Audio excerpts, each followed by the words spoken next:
It's strange to realize that you exist, that you are there again. But then you took a breath, and then another. You stretched, and the cartilage of your joints cracked. My tongue is stuck to the roof of my mouth. I need to peel it off. I'm thirsty. Then you felt the eyeballs spinning under your eyelids, and then... You're remembering. You remember that you died yesterday. A horrible, disgusting death. Fractions of a second that made your nerve endings scream in horror and pain because you were literally smeared all over the capsule, turning a once healthy human body into a slurry of bloody organic matter, literally into a puree of meat, liver, bones, and waste products. Holy shit! It's disgusting to even remember. I'm literally sick of it. Or is it a natural part of the process? And now you're resurrected. Literally. You weren't there. And there was no heaven, no hell, no light, no darkness. There was nothing. The great nothingness. Do you remember what happened 100 or 200 years ago? No. Because you weren't there then. Just like you haven't been here for 10,000 years. And 100,000 years. And 1,000,000. You just weren't there. But then you take a breath, and your ribs expand under the pressure of your lungs, filling with air. You can hear your heart pounding, which just wasn't there until recently. The hormonal system is raging. Adrenaline seems to pour into your veins in liters, exciting the whole body. The capsule's lid slid open. The scream! No, it wasn't a scream. A scream of horror, anger, and hatred burst from his chest. "You bitch!" Thomas Sobieski lunged forward and grabbed Corporal Abbott by the collar of his overalls, intending to slap him in the face. But Abbott deftly dodged, and Thomas fell to the floor with a swing. However, he jumped up naked and, spraying bits of regeneration gel around him, rushed to attack again. "Stand down. This is Second Lieutenant Sattler. What the fuck is going on?" But Sobieski didn't care that he was lower in rank than Corporal Abbott. All he wanted to do was reach out with his fist to the corporal's insolent face, which right now mockingly expressed feigned childish innocence. A blow, another blow, everything goes by. Your body is still weak. Your coordination is useless. Besides, the gel makes you slide along the deck like those wolves who decided to have sex on the ice of a frozen river. "Stand down, I said." The second lieutenant grabbed Sobieski by the hair and yanked on him, and Thomas fell on his back, slipping on a piece of gel. The captain took out a handkerchief and wiped his hand. Abbott had the look of a mischievous husky dog, who doesn't seem to hide that he messed up by ripping up the couch, since it's obvious, but at the same time doesn't consider it something terrible that could be punished. "No, you nit. You won't just get away with it." "What have you done again, Corporal?" the second lieutenant shouted. Abbott snapped to attention, but somehow not very dutifully. It seemed to be his usual behavior in the presence of the commander. "Nothing like that, really, sir." Abbott was clearly messing around. "I'm asking you again." "What did you do?"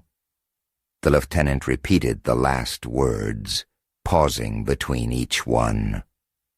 "Well, this..." Abbott scratched the back of his head, forgetting himself, but immediately returned to attention. Turned off the anesthesia before hyper-acceleration. "Abbott, you're never going to be a lieutenant." Sattler shook his head. "You know that what you did is not in accordance with the regulations, right?" "Yes, sir, I know," the corporal rapped out. "And you knew that punishment would follow, right?" "That's right, sir. But did you turn off anesthesia anyway, so that the novice could feel the difference between hyper-acceleration with anesthesia and hyperacceleration without it. That's right, sir. Sorry, sir. Holy shit, Abbott, you're an idiot. That's right, sir. I'm an idiot, Abbott repeated, his eyes bulging. Anesthesia, anesthesia, throwing orange, getting stoned to death, taking a sip of blue, Judas injection, or conversely, the hand of God, are all names for the same process. In fact, no different from the most common death penalty by lethal injection. Only the first two are official, and all the others are already folklore of those who overcame vast outer spaces at hyperdrive. Yes, and in the case of execution, there is no need to talk about any resurrection. What is the difference between execution and injection before acceleration? Now, when you go to bed, you know you're going to wake up, right? More precisely, you don't think about the fact that you will never wake up. It's the same before hyperacceleration. You know you'll wake up when the compound spreads through your veins and you just kind of fall asleep. It's like taking a sleeping pill. And when a convict is dragged to his death, he knows that the next day will not come for him, that this is it, the end. You can't expect to wake up. During the execution, painkillers and drugs are not administered, which extinguish the fear of death, and the heart does not go into a frenzied rhythm under the influence of hormones, and you do not perceive everything that happens as an ordinary, pleasant procedure. Now, do you understand what a person feels who has had anesthesia turned off after sealing the capsule from the outside? And at the same time, we also wished you a successful flight. You frantically search for the emergency exit button in the dark, but it doesn't work, because the flight protocol has already been started, and there has been no external command to abort it, and you're waiting for the inevitable death that could come at any second. And it's coming. But you're not afraid of cosmic radiation. You are restored upon arrival at the place, and you fall under the protection of the planet's magnetic field, if it has one, of course. And if there is none, then it's not a big deal neither. Any received radiation dose will easily be written off by another resurrection, just like any other injury. The main thing is to get the head to the capsule before it starts to decompose, but this also has its own tricks. By the way, nobody cancelled the side effects either, but you always have to take some kind of risk. By the way, officially, the procedure of regeneration and recovery after hyperacceleration is called awakening. Apparently, the creators of the technology did not want unnecessary analogies with Jesus Christ and religious references in general, but, damn, it was immediately clear that they could not do without them. So almost everyone who went through hyperacceleration used the term resurrection as a matter of course. Sattler looked at Thomas, who was shaking with adrenaline. "This is your first hyperdrive, isn't it, Sobieski?" "Sir, that's right, sir." Thomas stood at attention, as much as his body, which had not yet fully reached its condition, would allow. The second lieutenant scratched his chin thoughtfully. "Abbott, you have 2 outfits out of turn." Abbott spread his hands in understanding. "Well, and you, Sobieski, happy Epiphany. And yes, don't forget that every 10,000th resurrection fails." The lieutenant winked slyly. After all, there were still many more hyper-accelerations ahead. The ship entered orbit in standard mode without involving pilots, who, to be honest, were only happy about it, like all of us.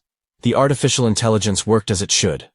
After waking up, I want to come to my senses, take a shower, get dressed, and drink tea with cookies. But that's later. After you become aware of your existence. For what the hell kind of awakening? Waking up is when you stretch sweetly in the morning, Watch the first rays of the new day break through the curtains, and under you is a soft, comfortable mattress with a pillow and clean sheets. This procedure is called awakening exclusively in official documents, and officials insist that all others call this action similarly. Well, not to be confused with the resurrection, or resurrection, whichever you like. When you go to bed in the evening in a clean, warm bed, or even if you fall to the floor before reaching the bed, pumped up with alcohol, you don't feel such emotions when the capsule flap closes in front of your face and the countdown before the hyperjump begins. You don't fall asleep at all. You're dying. And you're perfectly well aware of this. Being in your right mind and strong memory, jerks are not allowed into space. That is why the capsule pumps you with sedatives and relaxing drugs that change your consciousness, forcing you, yes, forcing you, not to be afraid of the upcoming sleep, which, in general, is not a dream at all, but a real death. By the way, I was probably overreacting about the jerks. Sometimes the system makes a mistake and they still get on board the ship. Like the same Corporal Abbott who turned off the anesthesia system in my capsule before my very first jump. If I'm talking about garlic, I'm not sure if I died at the moment of hyperjumping, when I was smeared inside the capsule to a state of molecular jelly, or even before jumping from a heart attack. Because it was beating in me in a way that probably doesn't even beat in a death row prisoner when he's being led to the electric chair or the gas chamber. In general, Abbott called it a baptism then. Can you imagine? Christening, damn him. That's a beast. And imagine my state when I found out that Abbott himself had not gone through such a baptism. That bastard didn't experience everything that I experienced. Can you imagine? He made me literally die. But he didn't. Like he was joking. There is not enough evil. Never mind, our guys will find out about this. Let's see how he will behave. It is possible that he will transfer to another ship altogether, or even go to civilian life. But I'll keep this information for now. Maybe it'll come in handy. In short, we were just coming to our senses after waking up in capsules smeared in biogel. Then I went to the shower with a normal gel and a washcloth. This is not just a necessity, but is considered a rule of good form. Of course, everyone tries to avoid thinking that we actually die with every hyperjump. They make up jokes, joke around, and generally treat it with humor.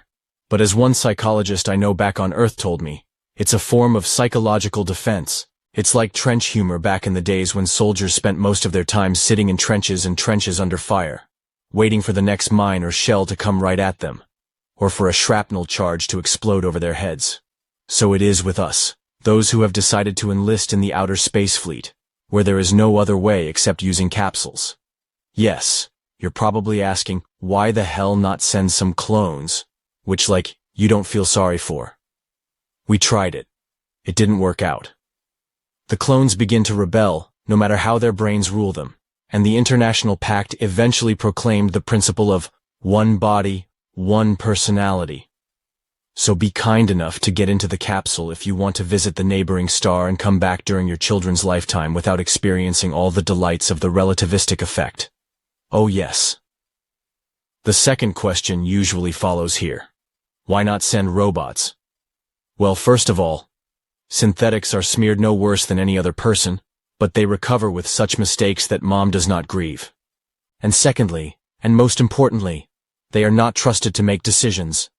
This is in case the AI consciousness is uploaded into a pristine synthetic organism.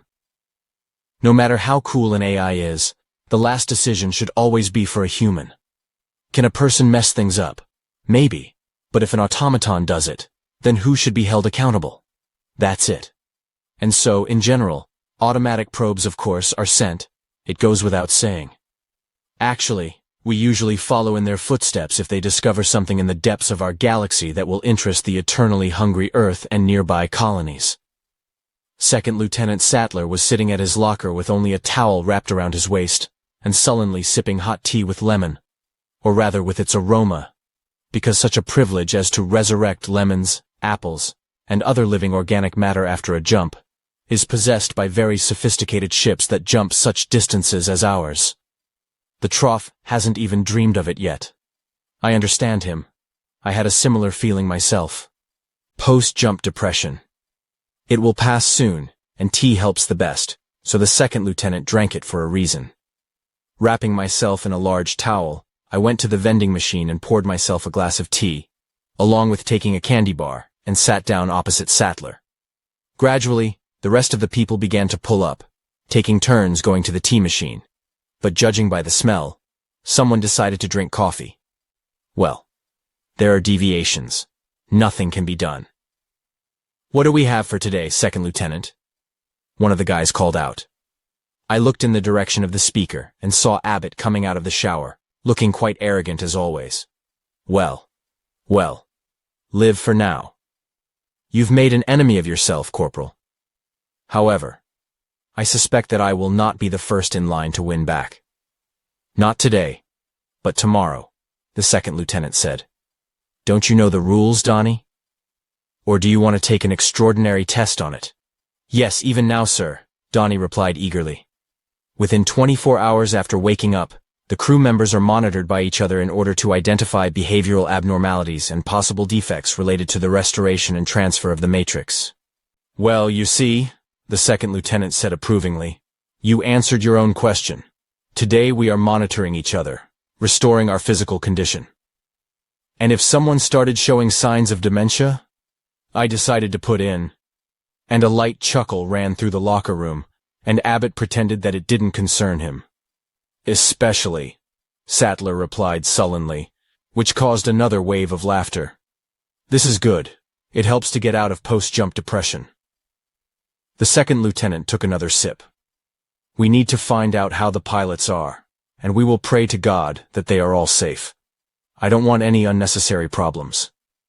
Yes, the last time we jumped, the co-pilot didn't go through the wake-up procedure, turning into something more like a raw steak.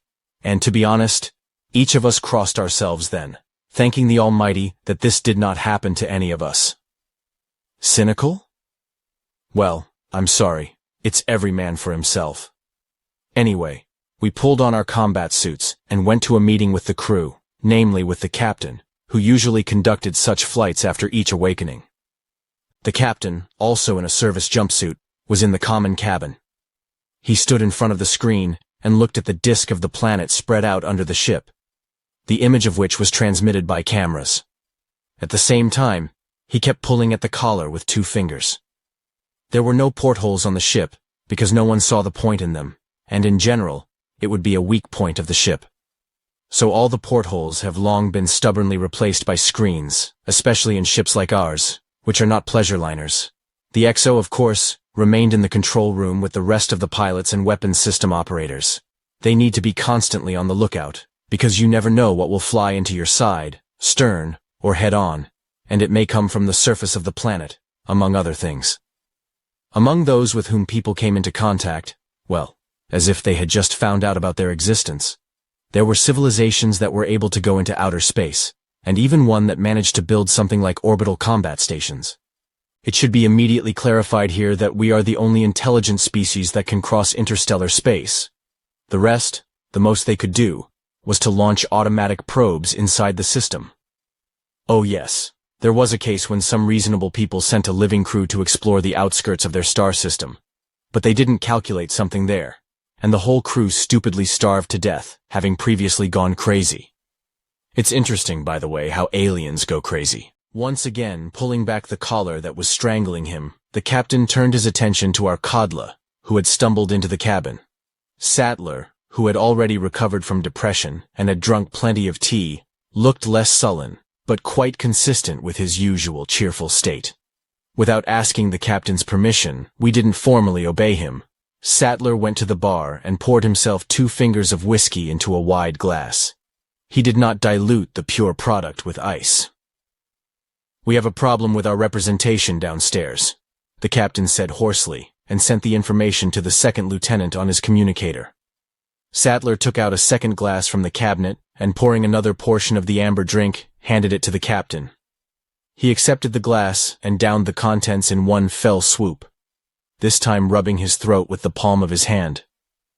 What's the big deal that sent us here? By the way, shouldn't our station and container ship be in orbit here? Or are they on the other side of the planet? There are none, the captain replied simply. You mean? Now the second lieutenant became serious, although it looked quite funny. His left eyebrow rose, his eyes froze. The glass of whiskey hovered right next to his mouth, and so he froze for a few seconds. They were shot down, the captain replied indifferently. Shot down, I thought. So we have arrived at one of those planets that can shoot from the surface in orbit. Now it's clear why the same captain is communicating with us. The rest of the crew is at the combat station. Why? Sattler continued. He liked to get information not only from files, but also personally. Besides, it was necessary to fill almost a day of ship's time somehow. We wanted to check it out, the captain replied monosyllabically. What is it? The captain pulled at his collar again, although it obviously didn't hurt him. Whether we can be resurrected. Oh, how? The second lieutenant put his empty glass on the table. I take it that there's something wrong with the representation on the planet, too. Also, they all got killed. How do we know? Sattler poured himself another whiskey, but this time by one finger. The colonists' telemetry is silent. That's it? Maybe they're in a Faraday cage? The locals took them hostage and shoved them somewhere in the basement, so that they couldn't be found. Do you have any requirements? The captain coughed dryly, and without answering anything, simply displayed an image on the screen. The Aborigines consistently and methodically dealt with each Earthling, using a wide variety of methods of killing, so there were no demands because there were no hostages left. Of course, no one has been resurrected, in the sense of not awakening. And how can you wake up if you've been slapped outside the capsule? Not at all. That's it. There are irretrievable losses with no options. At the same time, the Aborigines were clearly expecting something, as they watched the executions with some kind of terrible interest on their faces. The guys, who stood out in black and maroon clothes, led the process. The AI of the representative office used drones to film. It was probably the longest sentence given by the captain today. And these, in robes, the second lieutenant asked. Who are they? Local ministers of worship. Sattler looked at us. And how did it all start? Rodriguez, one of our guys, spoke up. Information leak. The captain changed his usual collar plate and rubbed his temples with his fingers. That we're immortal? I asked. That we're dead, the captain replied sullenly. We're dead to them, the ghosts. They came from a place where no one ever returns. I see. It's the well-read Rodriguez again. Someone leaked information about how we cross interstellar space. It is possible that with pictures, and the locals had a culture shock. Religious, I corrected. What? The shock, I say, is religious. They had a crisis of faith.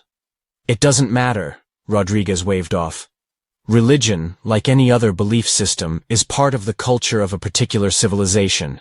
In general, the Aborigines decided that we were soulless zombies, the living dead, insulting the universe with our mere existence. The most interesting thing is that they are not so far from the truth. I didn't like Rodriguez's last words very much. They hooked something inside of me that I was afraid to voice to myself. And Rodriguez, as if on purpose, adds, and indeed, in a sense, we couldn't be deader.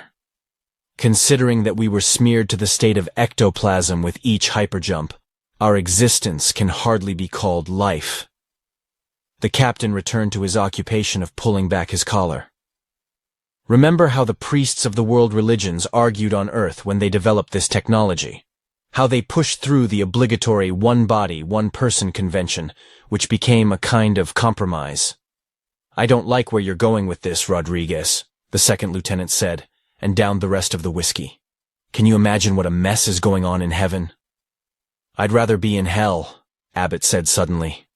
Yes, even in heaven, even in hell, Rodriguez shrugged. There's a fucking cloud of identical souls accumulated there. There was a pause. We thought about the situation, and the main thing was that we didn't like what came into our heads, at least not to me. And then Rodriguez just said it. Unless, of course, we assume that our soul is unique and did not go to another world at the very first hyperjump, and all our subsequent incarnations are deprived of it. And now you seem to realize that no one has yet proved the existence of this very soul, and that this is generally a spiritual and philosophical category, and is not subject to verification. but it still somehow felt uncomfortable. There was a tense silence in the cabin, in which only the captain continued to cough from time to time. Second Lieutenant Sattler got up and walked around the cabin, stopping at one of the false portholes, looked at the image of white clouds and seas. He turned around, addressing the captain. "And what is required of us?" The captain tugged at his collar with his fingers.